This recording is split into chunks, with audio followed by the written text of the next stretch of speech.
नमस्कार, स्वागत है आपका ओमान न्यूज़ हिंदी में एक बार फिर से। यदि आप सुल्तान काबूस स्ट्रीट का इस्तेमाल करने जा रहे हैं तो आपके लिए एक खबर है।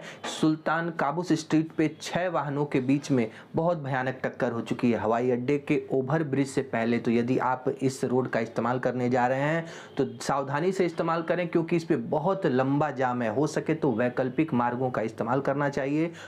ओमान के स्वास्थ्य महानिदेशालय ने पिछले 24 घंटों का आंकड़ा जारी करते हुए बताया कि ओमान में 2410 नए कोविड मामले गवर्नमेंट में दर्ज किए हैं। 8 लोगों की मृत्यु पिछले 24 घंटे के अंदर हुई है। सल्तनत में दर्ज कुल कोविड मामले 3,54,597 हो गए हैं। मरने वालों का कुल आंकड़ा 4,180 हो गया है। और पिछले 24 घंटे के अंदर आपको जान के हैरानी होगी कि 103 लोगों को हॉस्पिटल में एडमिट किया गया है। इस समय जो लोग हॉस्पिटल में अपना इलाज करा रहे हैं उनकी संख्या 402 हो गई है।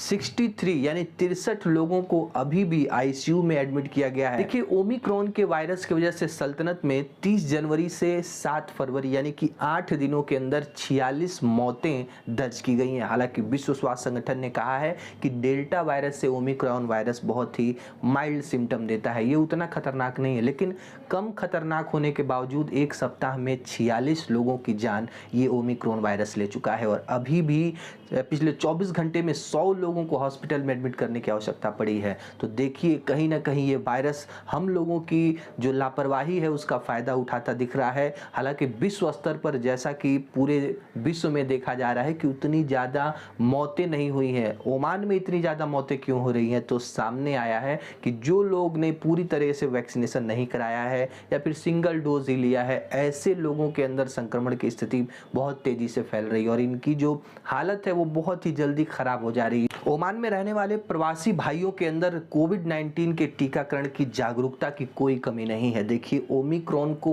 कहीं से भी हल्के में लेने की जरूरत नहीं है। जितना गवर्नमेंट ने उपाय जारी किए हैं उस उपायों को हमें फॉलो करने की आवश्यकता है। सीब के पुराने मस्कट हवाई अड्डे की इमारत में जो वैक्सीनेशन है वो चल रहा है और सोमवार के दिन लगभग 3500 से ज़्यादा प्रवासियों ने आकर यहाँ पे वैक्सीन लगवाई थी। लंबी लंबी कतारें देखने को मिल रही हैं और लगभग सभी लोग वैक्सीन की बूस्टर डोज लेने के लिए आए थे।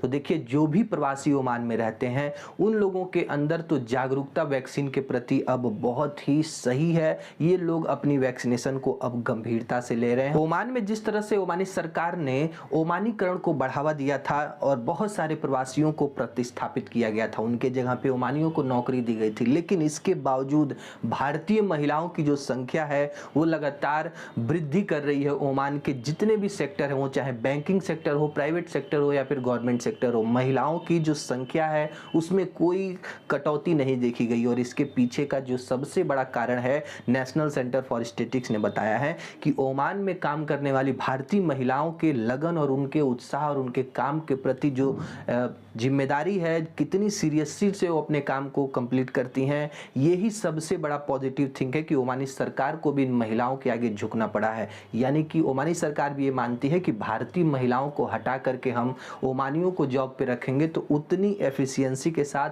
हमें आउटपुट नहीं मिलेगा। और यही कारण है कि ओमान में काम करने वाले भारतीय वर्करों में 37% महिलाएं अभी भी कार्यरत हैं। नेशनल ब्लड बैंक ने अपडेट जारी करते हुए लोगों से आग्रह किया है कि आप यदि निवासी हैं या फिर प्रवासी हैं, यदि आप रक्तदान करना चाहते हैं तो आपके लिए हमारे दरवाजे 24 घंटे खुले हैं। स्क्रीन पर दिए गए व्हाट्सएप नंबर के जरिए आप संपर्क करें, अपना जो टाइम शेड्यूल है उसको निर्धारित करके आप ब्लड डोनेट कर सकते हैं। देखिए, आपका जो ब्लड डोनेट है वो किसी न किसी के जीवन को बचाने में काम आएगा। और ब्लड बैंक ने बाकायदा एक चार्ट जारी करते हुए बताया है कि देखिए, सभी ब्लड ग्रुपों में किस तरह से क्या स्थिति है, हमारे पास कौन से ब्लड ग्रुप का कितना संग्रह अभी है और किसका खत्म हो रहा है। तो क्रिकेट प्रेमियों के बीच भारत और पाकिस्तान के क्रिकेट मैच का उत्साह देखते ही बनता है। देखिए, आने वाले 23 अक्टूबर 2022 को T20 वर्ल्ड कप के भारत और पाकिस्तान का जो मैच है 23 अक्टूबर को पड़ रहा है और जैसे ही टिकट के